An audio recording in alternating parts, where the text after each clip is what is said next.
My name is Rochelle Diver. I'm Anishinaabe. I'm a citizen of Fond du Lac Band of Lake Superior, Chippewa in northern Minnesota. And endorsed by my nation, I sit on the Indigenous Peoples Major Group for Sustainable Development.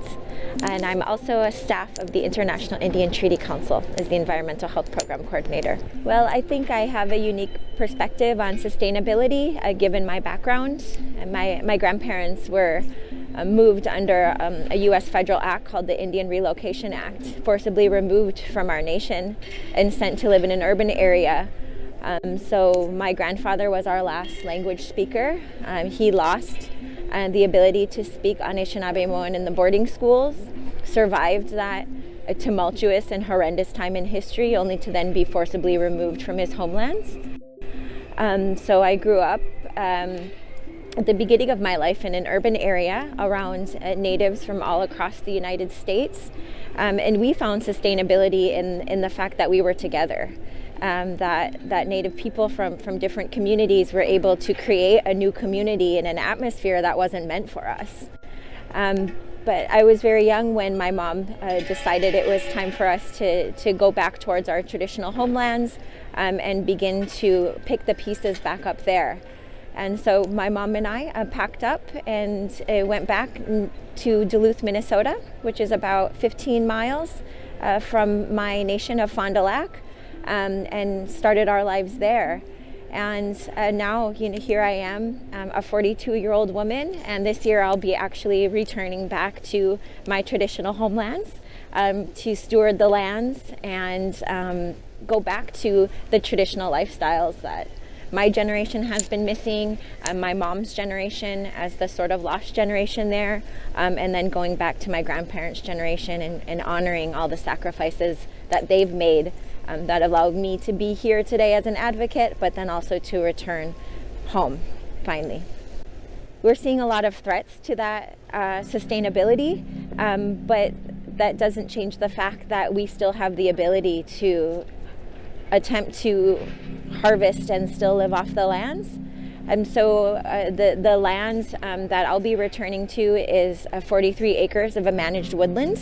And it's very important that we are taking care of our maple, taking care of our birch, but also preparing for the inevitable impacts of climate change. We are already seeing changes on the land and the trees.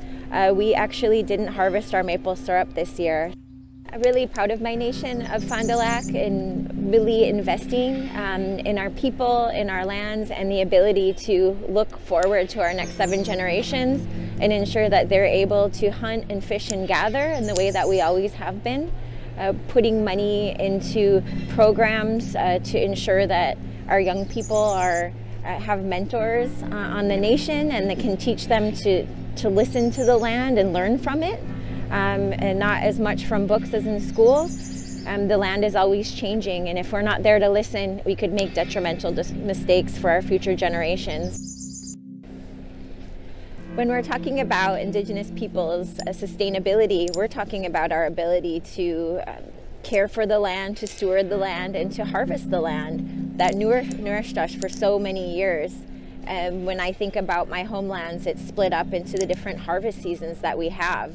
Spring comes the time for sugar bush, and we know that it's time to harvest the maple syrup by the ways that the winds are switching, the kinds of birds that are migrating overhead, and listening to our elders that have known that land for so long. They can tell you when a tree is ready to tap before any of these other indicators are there.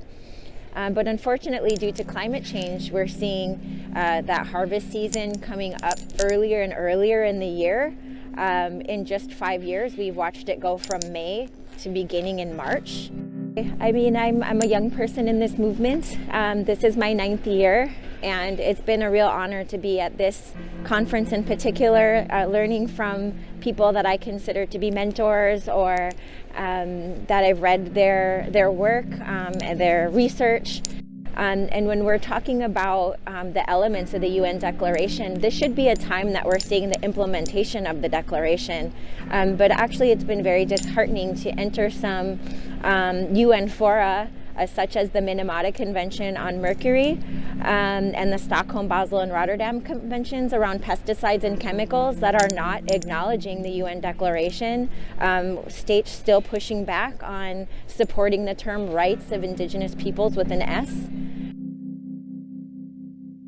So it's hard not to be discouraged, but we just try to harness that frustration into new ways of advocacy. And I feel that that is the obligation of my generation coming up, is to continue to learn from all of you while you are still willing and able to contribute to this process, but then also on the other side, be able to take some of those duties and responsibilities away in a way that you're able to return to your lands, return to your families, and not feel like you have the weight of the world on your shoulders anymore.